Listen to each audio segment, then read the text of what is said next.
Amma wani sun yi wani gaisa. Dhugaadha wanni itti nagaafatte. Namni akka kan nagaafate illee hin jiru. Galchuu teessan hin dinne. Yoo galchitan taate intala namni fuudhatan agarta. Intala tana maqaa dhooti taanaan. Akkam intala tana maqaa dhoote? Baay'inillee hin barbaadu. Yoo intala tana maqaa dhoote kaasu jette galchaan maan seetan. Lakki intala tana maqaa dhoote hin ta'u intala tun mana irraa deemte. Oo intala deemte bakka duniyaa taatee qabachuun taatu isiin. Duniyaa immoo mana keessatti galchina intala tana immoo baasta. Amma dura gaafa waliin nu fayyistellee wooma dhalaatan irratti. Amala sii bareetii jira amma sidaran amala sii bareetii jira. Duniyaa immoo jechuun osoo intalti tun mana jettu intala tana galtee mana kana galtee intala tana dhiiftiisi. Maal jettiin? Dubbii biraati kaa kuusan. Akka sanaan namatti galchina haa ta'e. Kaayoo biraati kaa jiru kuusan. Intalatiin dubbadannaan nattumatti galchina. Osoo intalti tun mana jettu duniyaa amala sii beekta. Yoo beektu barbaadee dhugdeetti nayti. Akkas taanaan yoo beektu jechuun boo amala isaa gitti gooti. Dabbaadhaa yoo isin gubii maal jettamte akkasumatti haa gubattuuti. Akkasumatti akka amma kasaaraa biran kaa'anii. Akkuma jettu sin ta'een too kasaaraa biran kaa'anii. Dhagee fadhugaa amma taanaan dhukkubsani kasaaraa isin fidduu laalati akkuma isin jettu sin ta'een tuuti. Iji yoo waan. Mee dhagee amma kasaaraa biran kaa'anii ichitanii galchinaa ishee irraa qabatu hin baatu. Hin baasu. Hin baatu dhumoo. Hin baasu. Jaartii ta'e duraanii jechuun haalummaan keetiin ni galchina. Ishiin haariitu waa si gool hin qabdu. Ni kaan godhan ni baasu qabirra. Hin baasu yoo haala dhufta kaayteen. Assalamu alaikum warahmatullahi wabarakatuh. Daawwattoota hordoftoota keenya saamtaan ta'e egaa akkuma jennetti jechuun walakaa fi gaara qaxxaamurtee bakka isin jirtanitti isin haa geessu jecha har'a Abdii Mustafaa bira jaarsa duniyaa biraan dhufee maaliif icciitii isaa waan tuni madarra ari'eef irraa bareetiin isinii kan lakkisaa saniifuu kaameraa kiyya jabeeffadheetiin walitti bina inni mana gamasii bira ijoollee bira jira intaltii sanillee mana jirtu.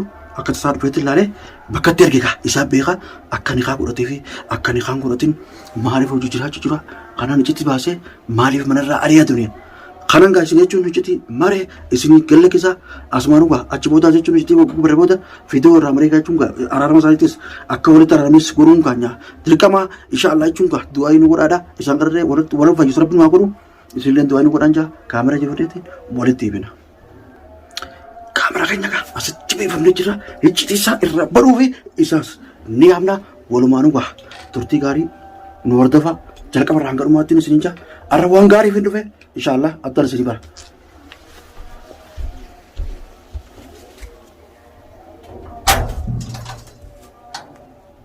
Abaabdi hoomee guutaa ijoollee bira ciisan waliin qabdu.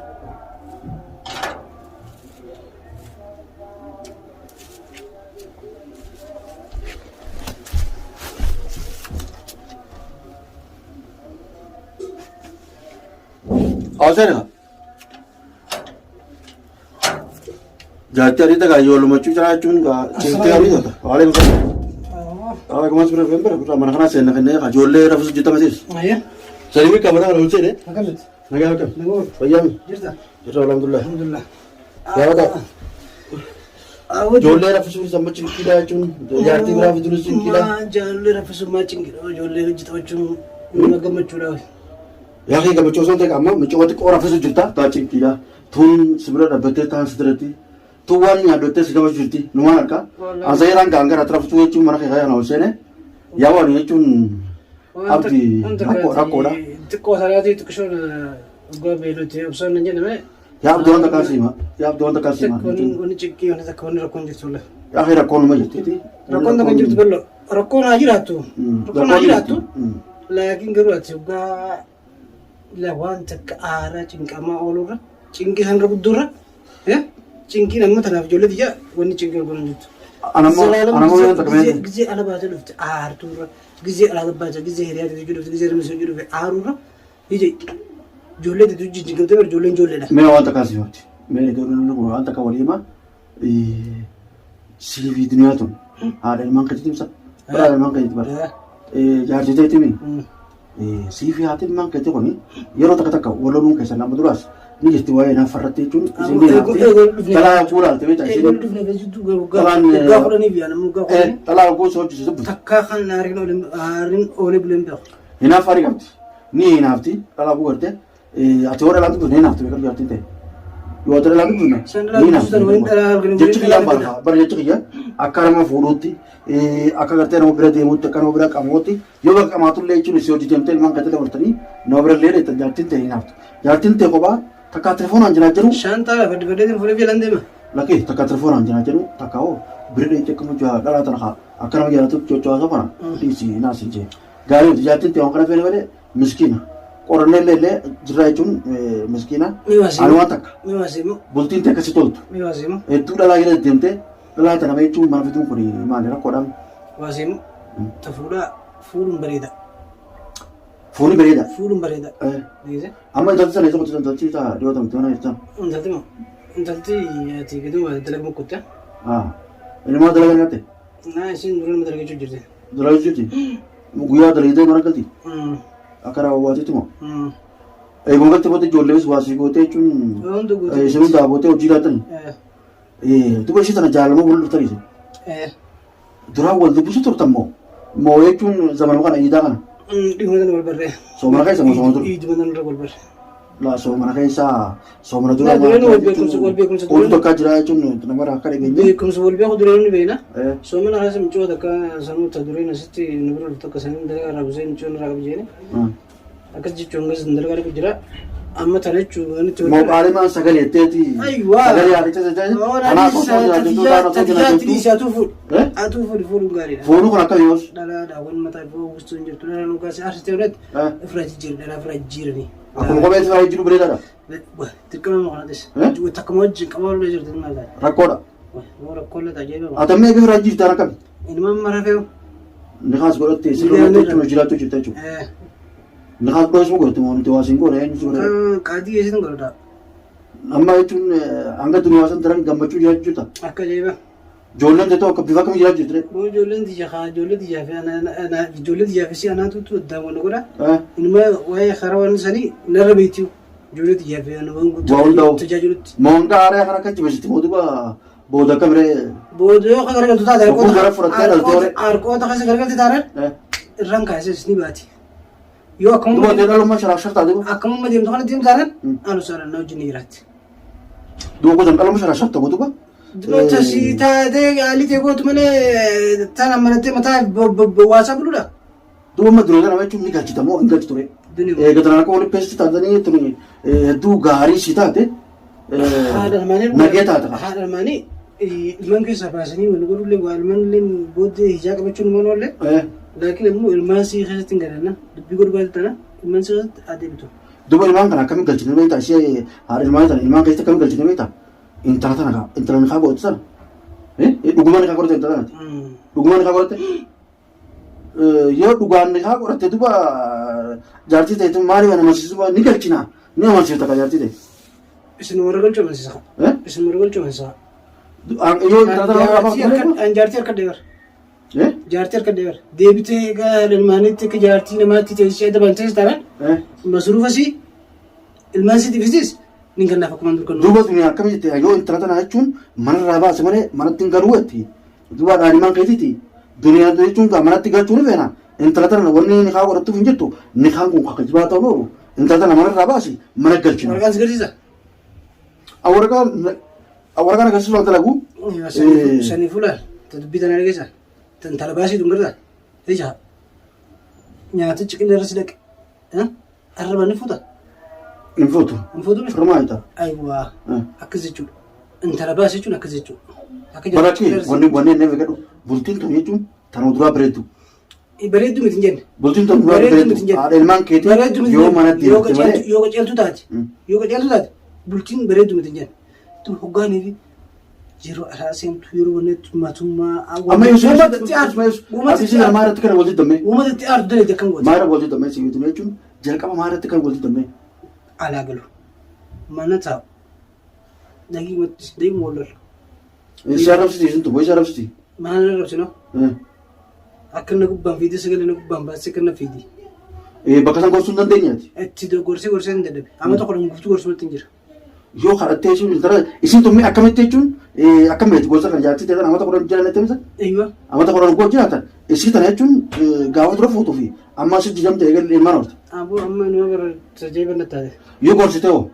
Gorsee ilma gaafa duraas ni hin dubbattu. Amma ilmaan horte osoo ijoolleen dadhabin namni akkasii karaarra deemuun karaa sitaa deemuun qajeelaadhaan jiru. Ayyee amma jechuun ammoo. Akkuma ijoollee dadhabtuun ilmaa wanta nu aanaa kana naa ijoollee jaalatee wanni yoo kana dhiirummaa ilmaa waan jijjiirtee ni garte Dhugumaan ijoollee dhiirii jaalladha. Ati ijoollee moo ishee jaalatta? Ijoollee dhiya garbuutti galan. Isii hoo? Isis numan kan. Laakiin amma na keessa baate. Duba garuu ati gorsitee laallee ishee kana yaalii goone. Gorsumatti hin jira mataan kana wanni na siree jiru barbaarsu. Jettuun jidduu takka takka misala jechuun kan barjaa yeroo hundaa jechuun dabdeen ta'e sifa gadhu yeroo ati amala kan fudhatte isiin qajeelti yeroo akka amala jijjiirte isiin jechuun amalli sii bada.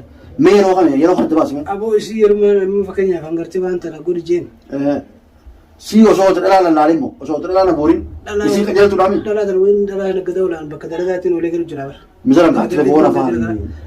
Ganama halkan beetiin gargara halkan galu jira. Telefoona kan ilaalti isiin. Telefoona kan akka jaba ilaalte. Hogguusa jechuun dhalaa cinaa jettee waggoo keessa gartee amalli jijjiirama jechuun yeroo jechuun isii dhalaa cinaa jettee telefoona keessatti lakkoofaa gartee sagalee dhalafaa takka hoo teessii waasaap bira si geessu hogguu gartee jechuun aara qabdi malee yoo isiin kana argin gammachuu hojii jiraatanii. Nama dubbisuu gaa namni nama dorgan jiru namni nama dubbisuu dorgan inni rakkoo godhateef maama mataa isaa ta'u. Saniifuu waan san ta'eef isiin kanaan jettee mataa na nyaachuurra ilma wajjoorree abbaa mana ajaa jettee ifatti himuu baattee guyyaa rabbi irraa telefoona kiyyafattashitee kana itti doonne taadhaan iji karaa isheen deemtu sanaan dhugoomsumaan beeka. Amma ishee tana mana deebisu yaalii kan godhu jirtu meeti. Anta yaalii takka godhutu hin jiru. Yaalii takka godhutu hin jiru. Moo akkasitti hin gallee tareeti. Ilmaan kiyyatti hin galannan ilmaan kiyyatti hin galannan kan bingoone galte. Yeroo soo jaartii tammaan hin fuudheetu tana. Tana osuma ni kan godhanii hojii jirta mootii immoo. Ni kan godhee sin jeera. Dhugumaa ni kan godhate.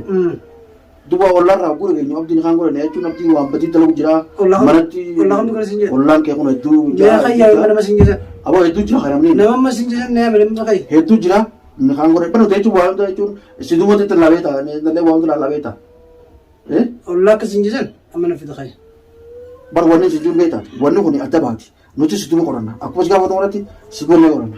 Garuu jechuun bultii dura tagae sin jirtu intalatan man hin fuudhee deddeemtuun intalatan firraa dhiisi duniyaa immoo mana galfachuu kan bareedaadha. Isin jidduu haasofneeti isin jidduu finnee mana galchina akkami. Intalli jaartitii bakka nuti dhiisuun qabu. Sunillee haadha ilmaaniiti ilmaan keessatti deebi'ee naamusa naadama qajeelee jiraadannaan. Abdulaan beekta haadha ilmaan keetii wanni si ga'u jirtu intalatan jechuun ni kaan godhanne nageetta malee ni kaan godhanne intalatan firraa baasi duniyaa jechuun mana galchina duniyaa koo intalatan baafte mana galchuun nu deemtu. Amma osoo intalatan mana jirtu duniyaa kee galchina ree. Amma wani sun yoon dhageessa. Dhugaadha wanni itti na gaafatte. Namni kee kan na gaafate illee hin jiru. Galchuu teessan hin dinne. Yoo ka galchitan taate intala nama fuudhatan agarta. Intala tana maqaa dhooti tana. Akkam intala tana maqaa dhooti? Illee hin barbaadu. Yoo intala tana maqaa kaasu jette galcha almaan seetan. Lakki intala tana maqaa dhooti hin ta'u intalti sun mana kana deemte. Oo intala deemte. Bakka duniyaa taatee qabachuun taatu ishiin. Duniyaa immoo mana keessatti galchina intala tana immoo baastanii. Amma dura gaafa waliin nu fayyistellee wooma dhalaatan irratti. Amala sii bareetii jira amma sidaran amala sii bareetii jira. Duniyaa immoo jechuun osoo intalti mana jettu intala tana galtee mana kana galtee intala tana dhiiftiisi. Maal jettiin? Dubbii biraati kaa kuusan. Akka sanaan namatti galchina haa ta'e. Haayoo biraati kaa jiru kuusan. Intalatiin badannaan nattumatti galchina. Osoo intalti mana jettu duniyaa amala sii beekta. Yoo beektu barbaadee dhugdeetti beekti. Akkas taanaan yoo beektu jechuun waa mana jira gitti gooti. Dabbaadhaa yoo isin gubii maal jettee miti akkasumatti haa gubattuuti. Akkasumatti akka akkuma jettu isin taa'imtu khasaaraa dhaggeeffadhu gaa amma taanaan dhukkubsuni khasaaraa isin fiddu laalati akkuma isin jettu isin taa'imtuuti iji yoo waan. Mee egaa amma khasaaraa irraan kaa'ini ichitanii galchinaa ishee lafa qooftu hin baatu. Hin baasu. Hin baatu dhumaa. Hin baasu. Jaartii ta'e duraanii jechuun haadha ilmaan keetiin ni galchina ishiin haariitu waa sigoon hin qabdu ni kaan godhan ni baasu qabirra. Hin baasu yoo haadhaan dhufte kaayideen. Saboo kaayideen jiran. Duniyaa fi jinni hundaa kun duniyaa irraan dalagaa bitanii. Akkam. Harkaa duniyaa. Kana si godha aboon tataa bira baasiin jenne waan biraati. Hin barbaadu duniyaa ta'e kaayideen irra. Illa ulaa sarraa biyya. Dubulaan. Hayi gurbaan kun ogoo waan gaafannees.